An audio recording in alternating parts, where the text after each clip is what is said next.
C'était un milliardaire qui avait perdu un objet précieux. Cela aurait pu lui coûter la vie, mais une pauvre ouvrière du bâtiment l'a trouvé et le lui a rendu sans même savoir qui il était. Pourquoi une personne aussi démunie aurait-elle rendu un objet si précieux? Et comment ce simple geste a-t-il bouleversé leur vie à jamais? Installez-vous instantanément et découvrez l'histoire de cet homme qui est tombé amoureux d'une ouvrière venue à son secours. Il était une fois, dans le cœur de Legago, une jeune femme nommée Caroline. Elle n'avait que 24 ans, mais ses yeux reflétaient ceux de quelqu'un qui en avait trop vu. Chaque jour, avant que le soleil ne se lève complètement, elle nouait un foulard sur ses cheveux ébouriffés, enfilait ses bottes usées et marchait jusqu'au chantier poussiéreux au bout de la route. Caroline n'était pas une travailleuse ordinaire.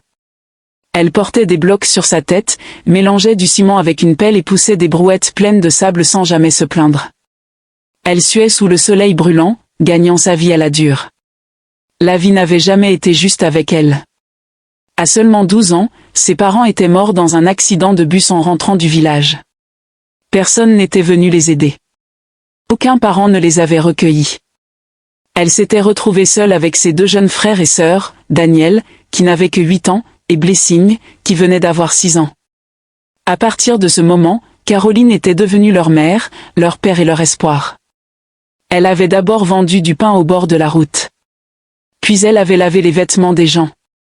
Quand ce n'était pas suffisant, elle avait supplié un maçon de lui apprendre à travailler sur un chantier. Et c'est ainsi qu'elle avait commencé à porter des blocs pour survivre. Mais peu importe à quel point les choses étaient difficiles, elle ne se plaignait jamais. Parfois, quand ses mains tremblaient à force de trop travailler, elle s'asseyait au bord du bâtiment, levait les yeux vers le ciel et chuchotait « Un jour, les choses vont changer ». Elle ne savait pas que le changement était plus proche qu'elle ne le pensait. Pas très loin, dans la même ville, vivait un jeune milliardaire nommé Vincent. Il avait 30 ans, était grand, calme et très discret. Son visage était toujours sur les magazines, son nom sur les panneaux publicitaires. Il possédait 2 grandes entreprises immobilières, une au Nigeria et l'autre aux États-Unis. Tout le monde parlait de sa richesse. Mais il y avait quelque chose que les gens ne savaient pas à propos de Vincent. Il n'aimait pas le bruit. Il ne fréquentait pas les clubs. Il ne faisait pas confiance aux sourires faux. Vincent était né dans la richesse, mais il n'en était pas fier. Sa mère, une femme gentille aux yeux doux, lui disait toujours « Respecte tout le monde, peu importe à quel point il semble petit. La vraie richesse, c'est la manière dont tu traites les autres. » Et il écoutait. Pourtant, malgré tout son argent, ses voitures et ses maisons, quelque chose manquait. Vincent n'avait jamais trouvé la bonne femme à aimer. Beaucoup de femmes étaient entrées dans sa vie, belles, riches, bien habillées, mais quelque chose ne semblait jamais juste. Elles agissaient comme si elles aimaient, mais ça sentait la cupidité. Il disait toujours qu'il voulait une femme authentique, une femme vertueuse. Pas une qui aime mon portefeuille, mais une qui comprend la douleur, une qui me voit, moi, et pas seulement ce que j'ai. Mais ce que Vincent ne savait pas, c'était que cette femme était très proche. Le destin écrivait déjà leur histoire, et très bientôt, leurs 2 mondes, si différents, si éloignés, allaient entrer en collision. Mais pas de la manière à laquelle quiconque aurait pu s'attendre. Après plus de 10 ans de vie et de travail aux États-Unis, Vincent décida de retourner au Nigeria. Il n'était pas revenu pour se vanter. Il était revenu pour des vacances. Il voulait 2 mois de tranquillité pour se reposer, vérifier certaines des terres qu'il possédait dans différentes parties de la ville et profiter de moments simples. Ce matin-là, Vincent se réveilla en se sentant léger. Il décida d'aller faire des courses et inspecter également une de ses propriétés. Il portait un simple t-shirt vert, un jean et une casquette. Pas de costume, pas de voiture tape à accent grave-l'œil, juste lui et l'un de ses SUV noirs habituels. « Je veux juste respirer aujourd'hui », dit-il en prenant les clés de sa voiture. Il conduisit jusqu'à un supermarché non loin de la terre qu'il prévoyait d'inspecter. À l'intérieur du supermarché, Vincent prit quelques snacks, des boissons, du dentifrice et d'autres articles importants. Il sourit à la caissière, paya tout et glissa soigneusement son portefeuille noir dans sa poche arrière. Mais en marchant vers sa voiture, quelque chose tomba. Il ne le remarqua pas. C'était son portefeuille. Ce portefeuille contenait tout. son permis de conduire américain, 2 cartes de crédit étrangères, sa carte d'identité nigériane, des cartes de visite et plus de 2000 $ en liquide. Quand il monta dans sa voiture, il se sentait si calme. Il ouvrit même une bouteille d'eau et but lentement avant de démarrer le moteur. Il n'avait aucune idée de ce qu'il venait de perdre. Tout allait être bouleversé. Ce même matin, Caroline se rendait sur le chantier, mais elle s'était réveillée en ayant un peu faim, alors elle décida de passer par le supermarché pour acheter une boisson gazeuse et des snacks. Elle compta 2 fois l'argent dans son sac pour être sûre que c'était suffisant.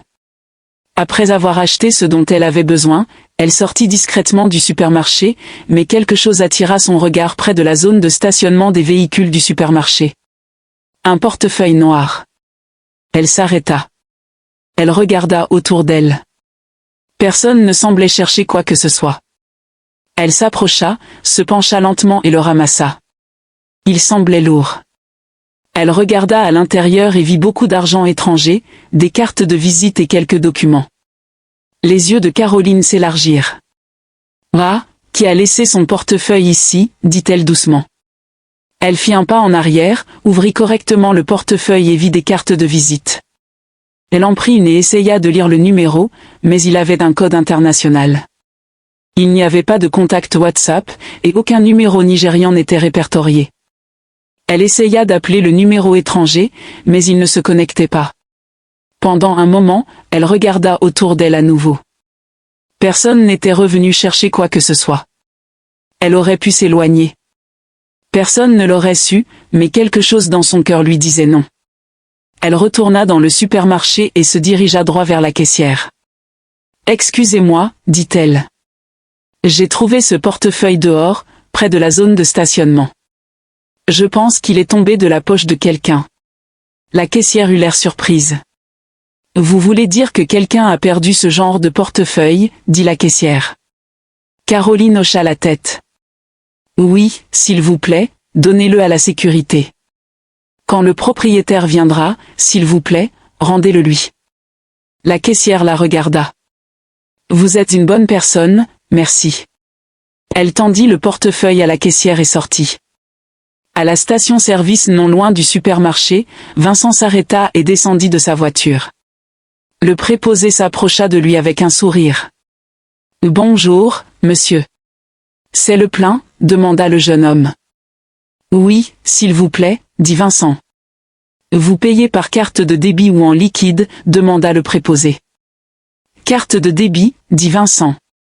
Alors, le préposé continua, « Si vous payez par carte de débit, je préfère que vous fassiez le paiement d'abord parce que nous avons parfois des problèmes de réseau. » Vincent répondit, « Bien sûr, ce n'est pas un problème. » Puis Vincent tendit la main vers sa poche arrière où il gardait toujours son portefeuille, mais elle était vide. Il s'arrêta. Puis il vérifia son autre poche. Rien.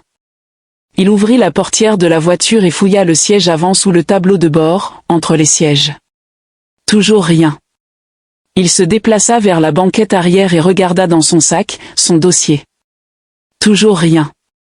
Son cœur commença à battre vite. « Mon portefeuille » dit-il à voix basse, son visage changeant lentement. « Où est mon portefeuille ?»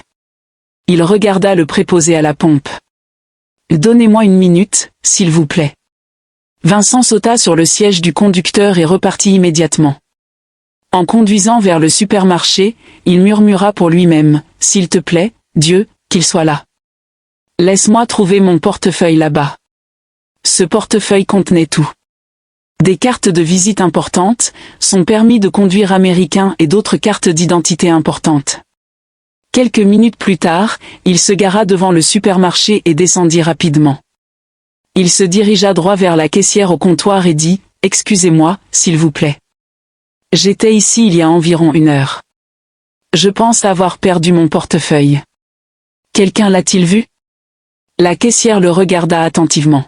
« Vous êtes l'homme qui a acheté des snacks, c'est ça ?»« Oui, c'est moi, » dit Vincent, essayant de rester calme. La caissière hocha la tête. « Oui, une jeune femme a trouvé un portefeuille quelques minutes après votre départ. Elle l'a rendu à notre responsable de la sécurité. » Vincent soupira de soulagement. « Merci, Dieu. Puis-je lui parler? Laissez-moi l'appeler, dit la caissière. Elle sortit pour appeler l'agent de sécurité et revint avec un homme grand portant un uniforme bleu foncé et une étiquette sur laquelle était écrit « Monsieur Amos ». « Bonsoir, monsieur », salua l'homme. « Bonsoir », répondit Vincent. « J'ai perdu mon portefeuille ce matin. J'étais ici pour acheter quelques articles. La caissière vient de me dire que quelqu'un a trouvé un portefeuille et vous l'a donné. » L'homme hocha la tête. « Oui, monsieur. Une jeune femme a déposé un portefeuille ici il n'y a pas si longtemps. Mais avez-vous une preuve qu'il vous appartient? » Oui, dit Vincent rapidement. Mes cartes de visite sont à l'intérieur. Je m'appelle Vincent Benjamin. Vous verrez aussi une photo de passeport.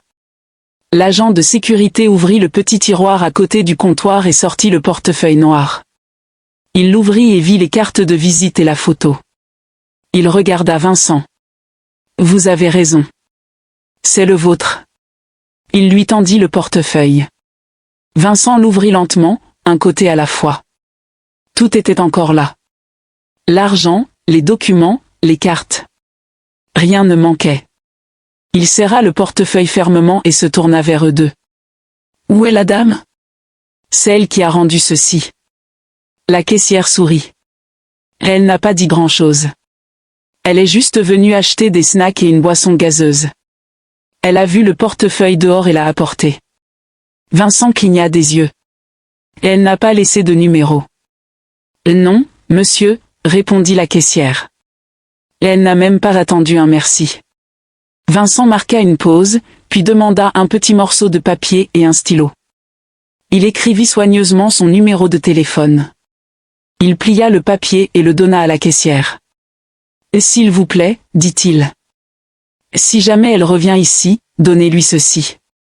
Dites-lui de m'appeler. » D'accord, monsieur. La caissière hocha la tête. Vincent sortit alors quelques billets de Naira de son portefeuille et les tendit à la caissière et à l'agent de sécurité. « Merci, dit-il, non seulement pour l'avoir gardé en sécurité, mais pour avoir fait partie de quelque chose d'honnête. » Ils le remercièrent tous les deux avec de grands sourires. Mais alors que Vincent retournait à sa voiture, il regarda les alentours, espérant voir la dame qui avait été assez gentille et honnête pour rendre son portefeuille. Elle était partie. Mais quelque chose dans son cœur lui disait que ce n'était pas la dernière fois qu'il se verrait. Cette nuit-là, Vincent était allongé, les yeux grands ouverts dans sa grande chambre. Les lumières étaient éteintes, mais ses yeux étaient ouverts. Il se retourna de côté, mais le sommeil refusait de venir. Ses pensées revenaient sans cesse à la jeune femme gentille du supermarché, celle qui avait rendu son portefeuille sans prendre un seul centime. Il posa sa main sur sa poitrine et fixa le plafond. « Waouh, elle a prouvé qu'il y avait encore des gens honnêtes, murmura-t-il pour lui-même. Elle a vu cet argent et ne l'a pas touché. » Il se redressa sur son lit et secoua lentement la tête. « Je ne connais même pas son nom, dit-il doucement. J'aurais aimé qu'elle laisse un numéro. J'aurais aimé pouvoir la remercier moi-même. J'espère qu'elle reviendra, dit-il. Elle mérite vraiment d'être récompensée. Des gens comme elle sont rares. Tellement rares. 3 semaines plus tard, Caroline revint au même supermarché. Elle avait enfin économisé un peu d'argent et voulait acheter des courses pour elle et ses jeunes frères et sœurs, Daniel et Blessing. Alors que Caroline poussait un chariot à travers l'entrée, elle avait l'air fatiguée mais déterminée. Elle ne remarqua pas la caissière au comptoir qui lui faisait signe. « Excusez-moi, madame », appela la caissière. Caroline continua de marcher. « Madame, excusez-moi. » Toujours pas de réponse. Mais alors quelqu'un tapota le bras de Caroline et chuchota. « Bonjour, la caissière vous appelle. » Caroline se retourna lentement. La caissière s'avança rapidement avec un petit sourire. « Bon après-midi, madame, dit-elle gentiment. Je suis désolée de vous déranger, mais quelqu'un m'a demandé de vous donner ceci. » Elle lui tendit un morceau de papier plié. Caroline cligna des yeux, surprise. « Qui vous a donné ceci ?» demanda-t-elle. Le sourire de la caissière s'élargit. « L'homme dont vous avez rendu le portefeuille il y a des semaines. Il a dit, si jamais elle revient, donnez-lui ceci. » Caroline se figea, ses doigts se serrèrent légèrement sur le papier. Elle regarda le papier. Il y avait un numéro de téléphone écrit dessus. Son cœur battait plus vite. Elle ne s'attendait à rien. Pas après que 3 semaines se soient écoulées. Elle avait même oublié. Oh, d'accord. Merci, dit-elle doucement. La caissière hocha la tête. Il semblait très sérieux à propos de vouloir vous remercier, dit la caissière. Caroline plia le papier et le garda dans sa main alors qu'elle continuait ses courses, mais son esprit n'était plus entièrement dans le magasin. Elle ne cessait de penser au papier et à ce qu'il pouvait signifier. Sur le chemin du retour, elle glissa soigneusement le papier à l'intérieur de son sac de courses. Quand elle rentra dans leur petit appartement, elle déposa le sac dans un coin et alla directement dans la cuisine. Plus tard ce soir-là, alors que Blessing, la jeune sœur de Caroline, avait déballé les articles que Caroline avait achetés au supermarché et nettoyé la maison, elle rassembla les sacs en papier usagé que Caroline avait rapportés du supermarché et les jeta dans la poubelle à l'extérieur de la maison. Elle ne savait pas qu'il y avait un numéro de téléphone à l'intérieur des sacs en papier. Et quand Caroline s'en souvint, il était déjà trop tard. Le lendemain matin, Caroline se réveilla le cœur léger. Puis son esprit revint au papier que la caissière lui avait donné, celui avec le numéro de téléphone de Vincent. Elle sourit doucement. Aujourd'hui, je vais l'appeler. Plus tard dans la journée, quand Caroline fut prête à l'appeler, elle ouvrit son sac à main pour chercher le numéro de téléphone.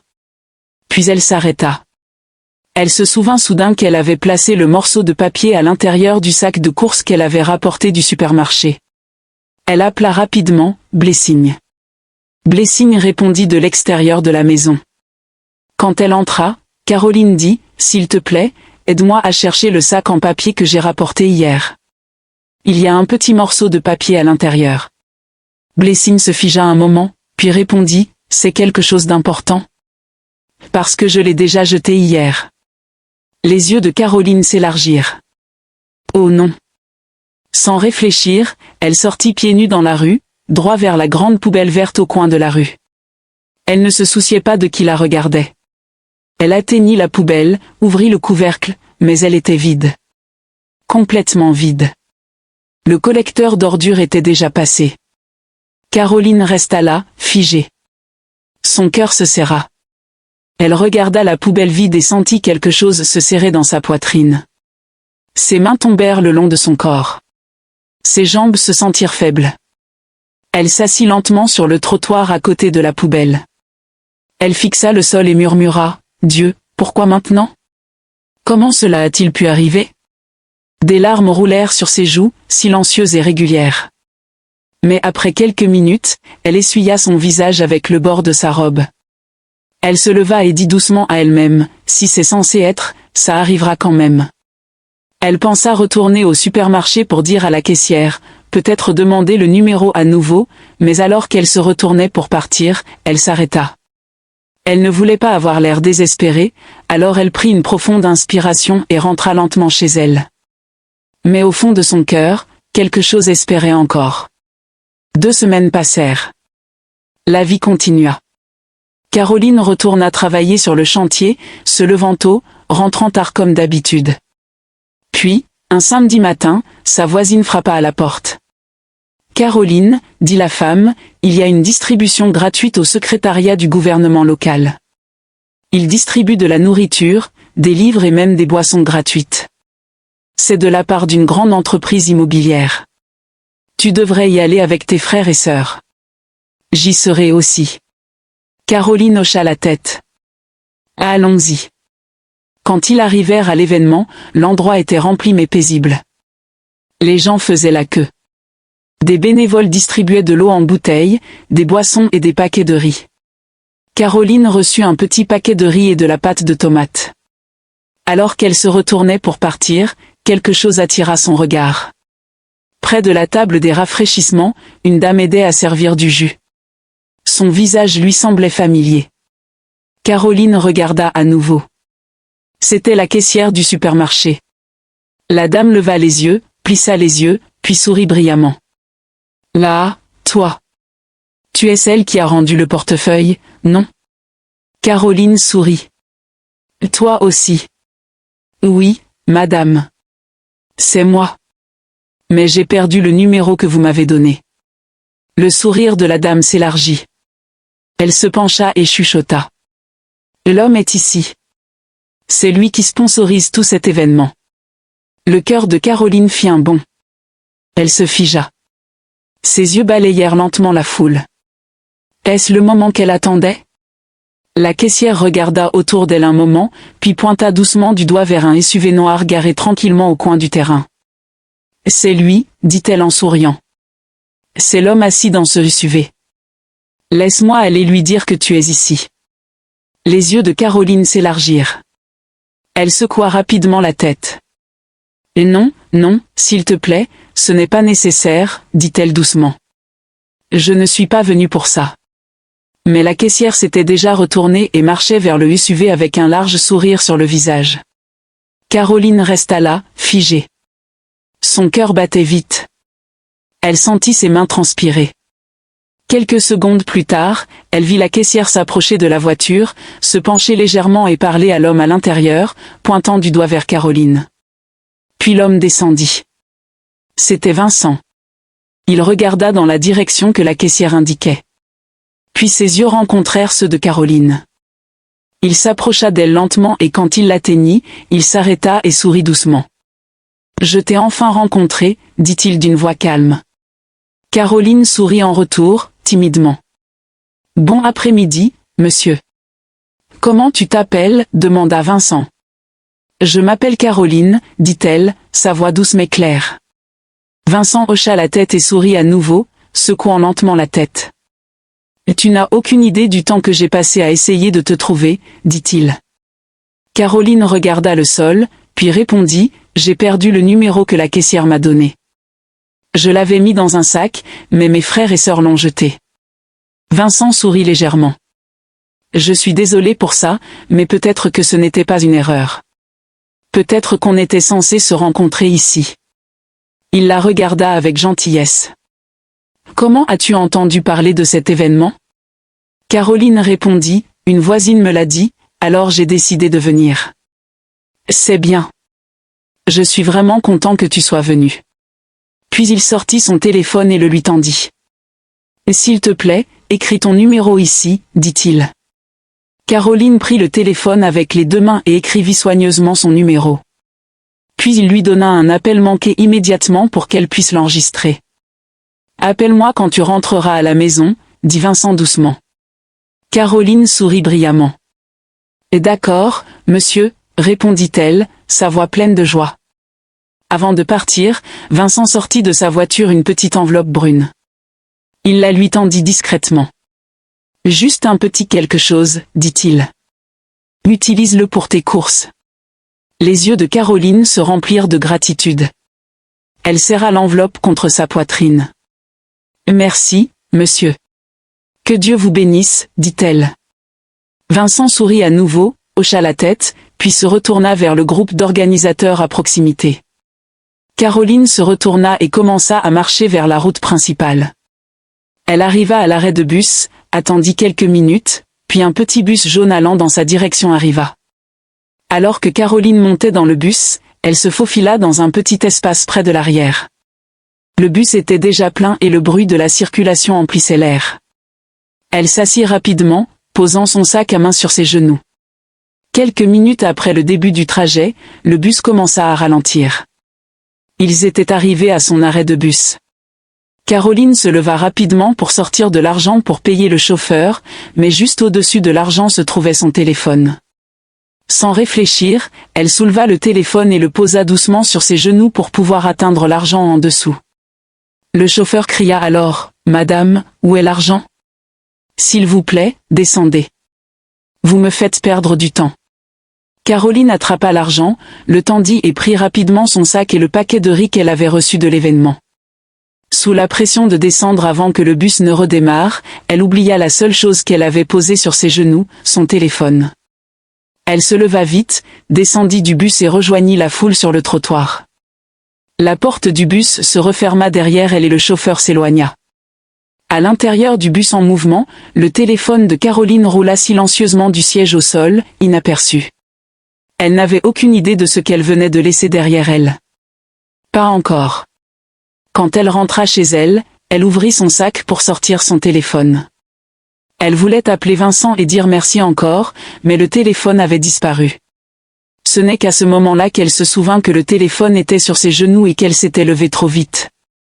Caroline s'assit par terre. Ses yeux étaient rouges, mais elle retint ses larmes. Elle ferma les yeux et murmura d'une voix calme, « Dieu, tu es fidèle. » Même avec la douleur dans son cœur, elle croyait encore. Pensez-vous que le bonheur frappe à la porte 2 fois? Abonnez-vous pour avoir la suite incroyable de cette histoire intéressante.